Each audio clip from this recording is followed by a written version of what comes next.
Olá, mulheres. Meu nome é Cláudia. Eu sou da comunidade Carisma e do Encontro de Mulheres. Esse mês, como todas já sabem, nós estamos fazendo um especial sobre mães incríveis e hoje nós vamos falar com mais uma mãe incrível, que é a Bia. A Bia, ela adotou duas crianças, né, dois filhos adotivos, e ela vai contar um pouquinho da história dela pra gente. Eu acompanhei um pouco, conheço o Vitor e o Yuri, mas nada como a Bia para contar exatamente como tudo aconteceu. Bia, conta para nós como que eles apareceram na sua vida. Tudo bem, Claudinha? Tudo bem? Foi um processo bem atípico. Foi diferente a chegada de Vitor e Yuri. Eu fiquei pouco tempo na fila, né? Fiquei apenas um mês na fila. Teve primeiro o processo, que é o processo da documentação, e depois eu fiquei com apenas um mês na fila e o fórum me ligou para a chegada do Vitor. O Vitor, ele tinha um irmão também abrigado, e só que eles não se conheciam, eles estavam em abrigos separados. E aí eu fiquei sabendo, né, do irmão menor do Vitor, irmão caçula, mas eu não podia ainda ter acesso a nada. Eu só sabia isso, que ele tinha um irmão, e aí imediatamente também tive interesse, né, nesse meu outro filho também, mas aí correu um outro processo, foi mais um tempo depois, cerca de um ano depois, quase. E aí chegou o Yuri também. Meu filho mais velho é Vitor, hoje ele tem 11 anos, chegou com 6 anos. E meu caçula se chama Yuri, hoje ele tem 8 anos e chegou com 4 anos. E nós nos conhecemos assim, no Fórum de Osasco, que é onde nós moramos, e foi a melhor coisa da nossa vida. Certo. E aí, como que foi o processo, né? Porque eles já não eram bebê, né? O Vitor já tinha 6 anos, né? Você disse? Isso.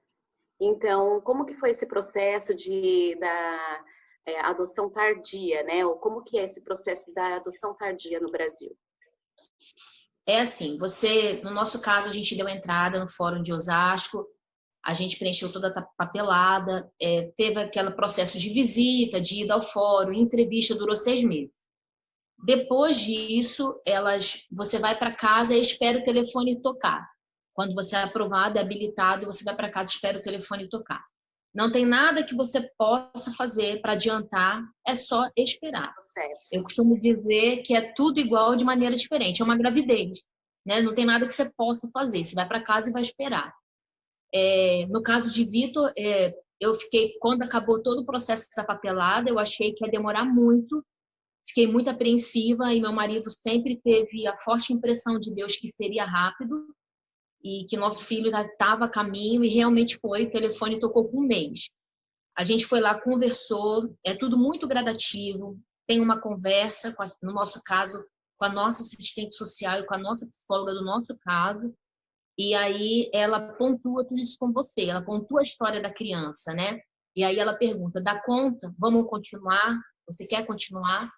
E embora ele tivesse 6 anos, que é um tabu ainda no Brasil, né, essa questão da adoção tardia, a gente sabe que essa conta não fecha, porque existem crianças abrigadas e existem casais querendo adotar. Mas a questão é a idade da criança que está lá para ser adotada. O perfil da criança do abrigo, ele excede o perfil do adotante. Então, essa é uma conta muito complicada de se fechar. Nós não tivemos nenhum problema com isso, o Vitor estava dentro do nosso perfil de idade e a gente foi o conhecer. E é quando você vê, o filho nasce para você ali, né? Na hora que você encontra com ele, né? No primeiro momento, a psicóloga disse para nós chegarmos lá e conquistarmos ele, porque ele era uma criança a ser conquistada. E eu me lembro que numa brincadeira lá na sala com mais um monte de criança, David fez uma brincadeira com eles e uma brincadeira de jogar as crianças para cima. Ele veio correndo, pulou no colo do pai, segurou no pescoço e não saiu mais. Então, quando a gente voltou para o fórum para contar como tinha sido nosso encontro com ele, a gente falou, ele já chegou nos abraçando, nos conquistando. Esse processo que elas nos prepararam, né, sobre conquista foi mais fácil do que a gente imaginava. E Certo. na questão do Yuri, ele era um pouco menor, né, de 4 anos, mas a gente foi priorizado porque por causa do vínculo deles, Irmãos. né, de serem irmãos e porque a gente queria também, né? Então, graças a Deus, a gente foi abençoado 2 vezes. Que legal, que bom. E aí, no caso, o Vitor já de cara adotou vocês, né? Foi bem assim, né? E tem uma cena muito linda, né? Que você vai viver, vou viver muitos anos, jamais vou esquecer. O Vitor, no outro dia que a gente o conheceu, ele foi no fórum, porque na adoção tardia acontece isso. Você adota, mas você também é adotado. A criança, ela é perguntada se ela quer continuar te conhecendo, se ela quer continuar te vendo, se ela sentiu segurança. Então, tudo isso é feito com a criança. E Vitor, ele veio de dentro do fórum, lá de dentro da sala, com a psicóloga do caso dele. Ele chegou na porta, estávamos eu e meu marido na sala de espera. Ele olhou para a gente e fez assim. Ele nos acolheu, ele nos adotou ali, né? A psicóloga, depois, conversando com a gente, ela falou que ela ficou muito emocionada também, porque ali ela viu que ele tinha nos recebido também. Que legal, que gostoso. E a gente sabe também, né, que existe um preconceito, existem rótulos, né? Então eu gostaria que você falasse um pouquinho dessa questão da expressão filhos adotivos, né?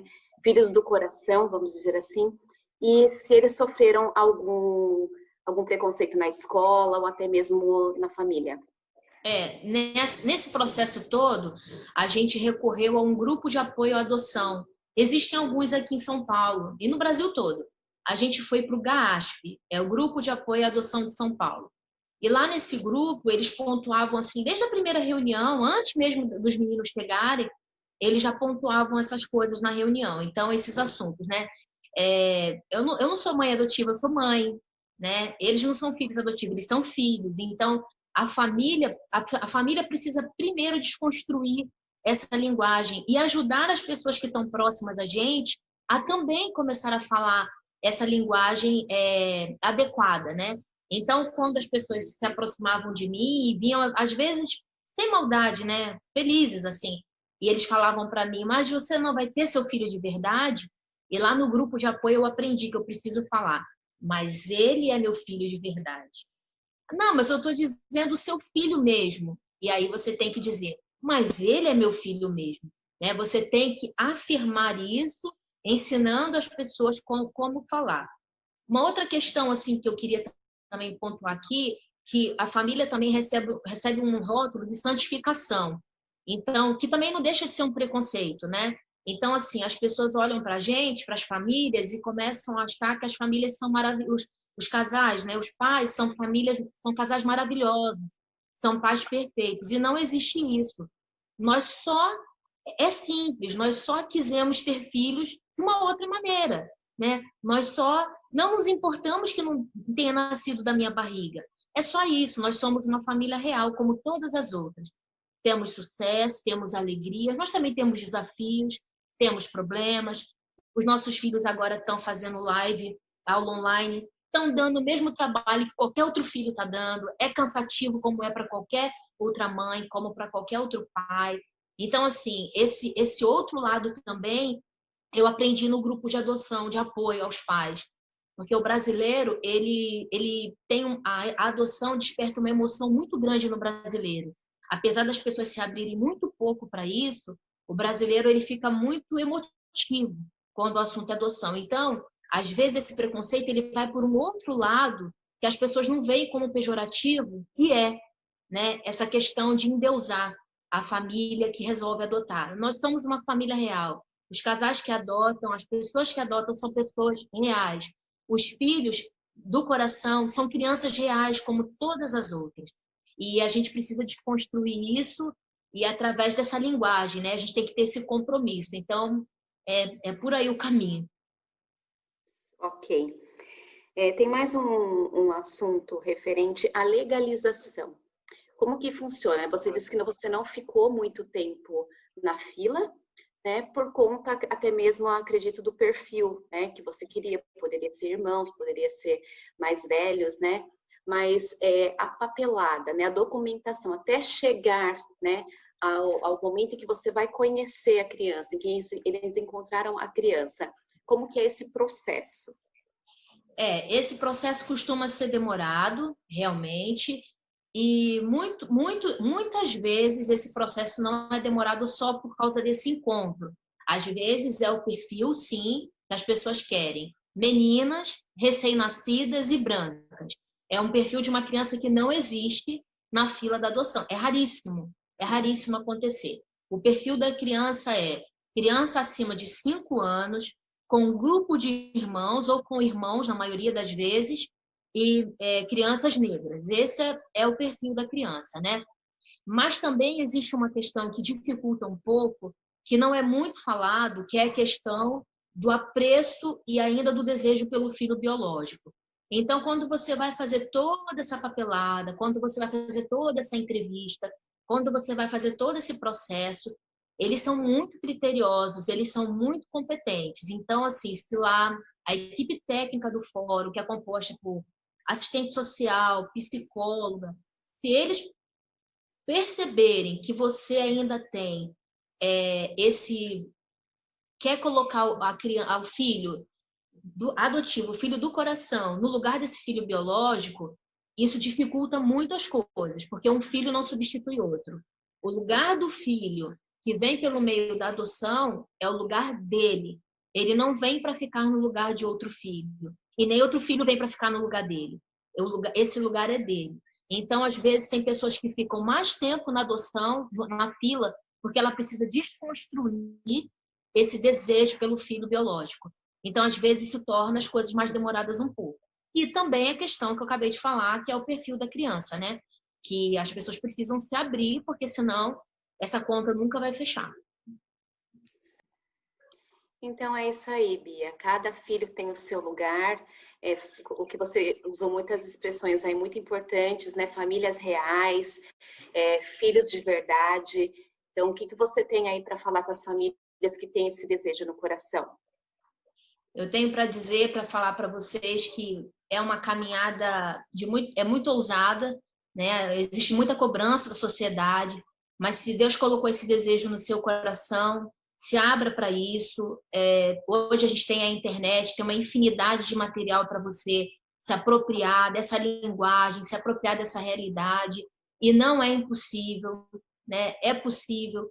A adoção tardia também é possível, né? Temos desafios, temos trabalhos, mas a gente tem a vitória também, né? Todo dia a criança ela vai viver em família e vai morrer essa carga da criança abrigada para nascer um filho, né? Todos os dias ele vai se sentir mais seguro, vai confiar mais em você e ele vai se abrir para essa possibilidade de ser seu filho. Então, eu queria convidar as famílias a procurarem grupos de apoio e, principalmente, eu deixo aqui meu apelo, procurem os meios legais, procure o fórum da sua cidade, procure o meio legal de você fazer isso. Não é impossível e a gente precisa desconstruir essa ideia de que a adoção feita brasileira, a adoção errada, feita na ilegalidade, ela é promissora, ela é segura, ela não é. O que é seguro é você procurar o fórum, procurar a lei e fazer tudo de forma legal, segura, com a segurança que você, como família, e seu filho também merece.